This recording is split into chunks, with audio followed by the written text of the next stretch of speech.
Alô, alô, escambanautas! Eu sou o Wilson Júnior e hoje vamos conversar sobre The Irishman, o irlandês, o novo filme de Martin Scorsese saindo pela Netflix. Mas antes do vídeo começar, se você não for inscrito, clique em se inscrever, clica no sininho e vai nessezinho aqui que tem outros conteúdos. Esse filme, que foi envolto em polêmicas, na realidade não necessariamente o filme, mas as falas do Martin Scorsese recentemente, por sinal tem um vídeo meu falando sobre o fato de que Marvel não é cinema, as declarações polêmicas recentes dele. Desnecessariamente, na verdade, acho que é um filme que, já dando spoiler da minha opinião sobre ele, é um dos melhores filmes do ano.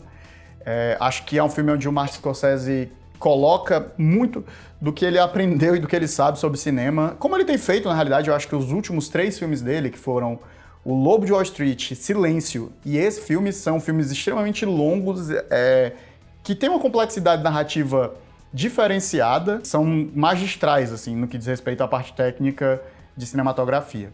Mas entrando na sinopse do filme, a gente aqui vai conhecer a história do Frank Sheeran, que é um veterano da Segunda Guerra Mundial, que acaba entrando...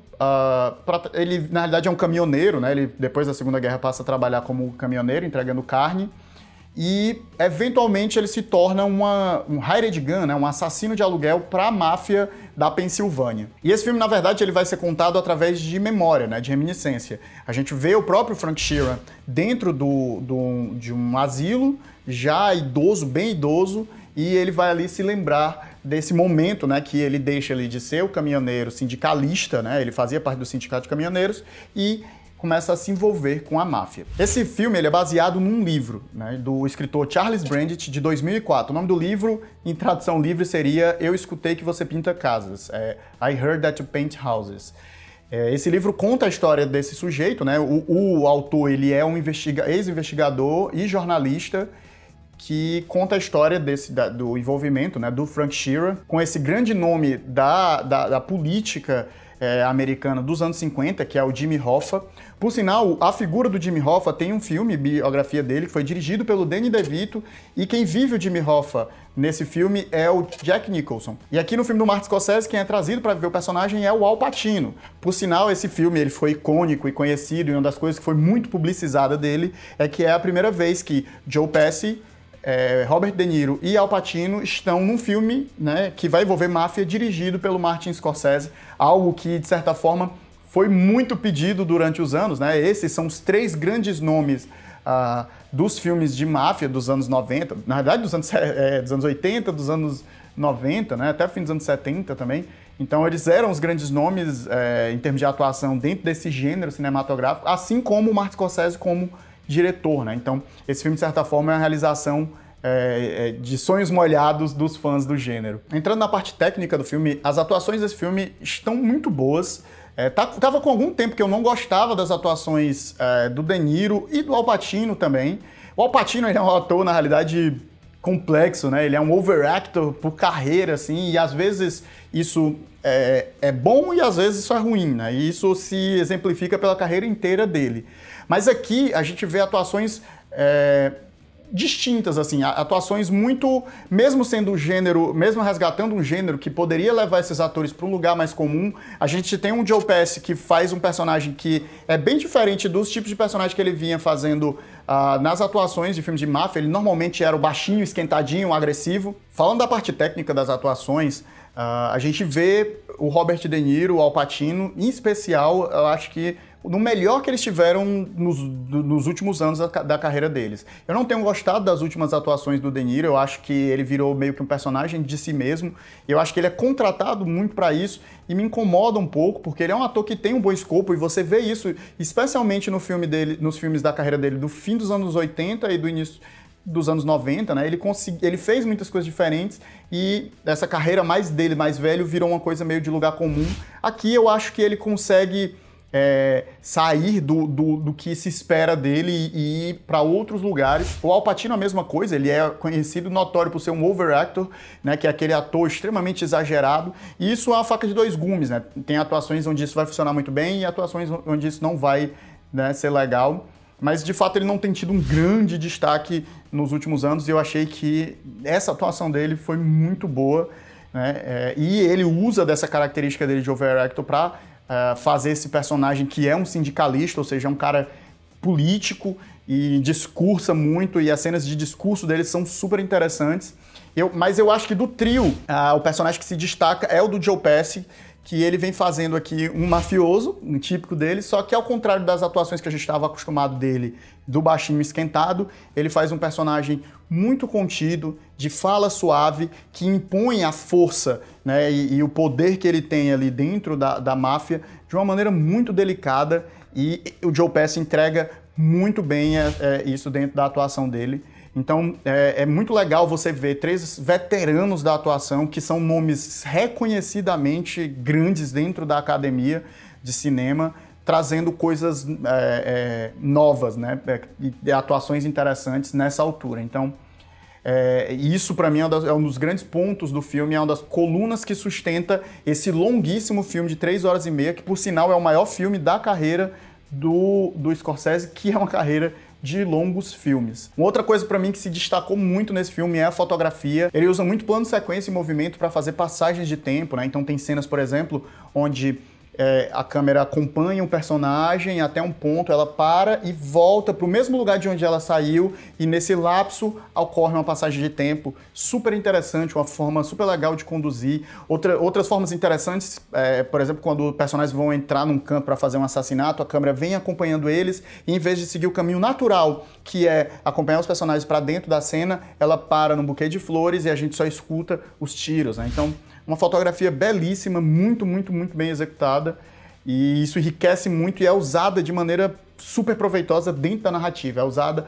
para contar a história, então riquíssimo. E pausando o vídeo só um minutinho, eu queria trazer um recado para vocês, que é: se você tem vontade de aprender a escrever, ou conhece alguém que queira aprender a escrever, ou já escreve, mas nunca estudou escrita, tem vontade de desenvolver essas habilidades, aqui no izinho tem a playlist do nosso curso de escrita, o módulo 0 gratuito. Você assiste, se tiver interesse, você pode se matricular, que a gente vai seguir nessa jornada para aprender a escrever contos.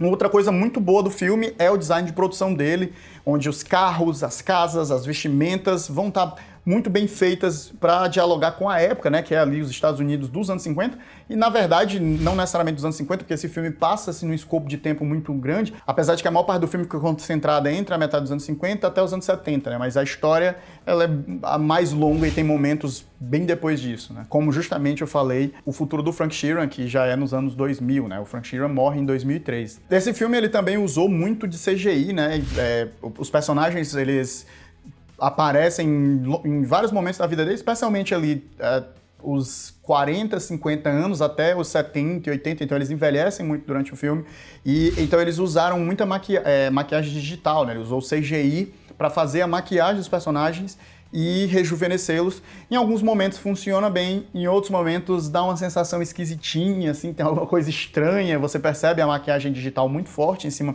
do rosto dos personagens, mas de maneira nenhuma isso incomoda ou afeta a qualidade da narrativa, né? Salvo alguns pequenos momentos que você vai se incomodar, de modo geral, a qualidade desse tipo de tecnologia tá boa o suficiente para isso não necessariamente gerar um incômodo. Por sinal, isso foi uma das coisas que aumentou o orçamento do filme, né? O filme tinha um orçamento estimado de 100 milhões, mas terminou com um orçamento de 175 milhões. E só para vocês terem uma ideia, isso é mais caro que filmes como Homem-Aranha, Jogador Número 1, filmes que são blockbusters, né?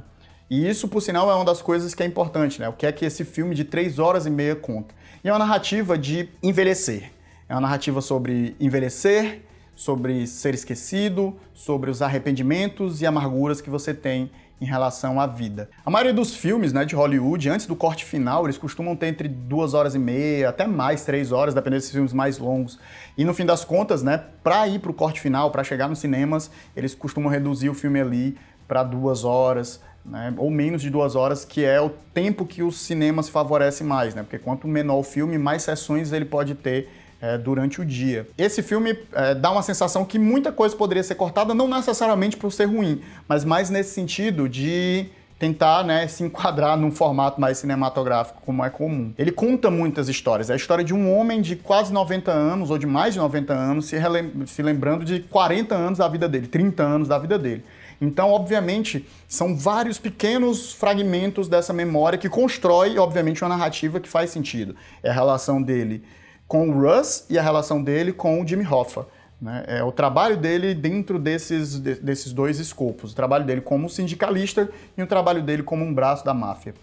E eu passei, mas de fato me incomodou. Eu confesso que durante 3 horas esse era o meu pensamento. Poxa, precisava de fato esse tempo inteiro para contar essa história? E para mim a meia hora final do filme é que faz a gente entender qual é a intenção do Scorsese com essa narrativa. E a intenção dele é justamente falar sobre isso, falar sobre memória, falar sobre remorso, falar sobre os erros, falar sobre envelhecer, falar sobre ser esquecido.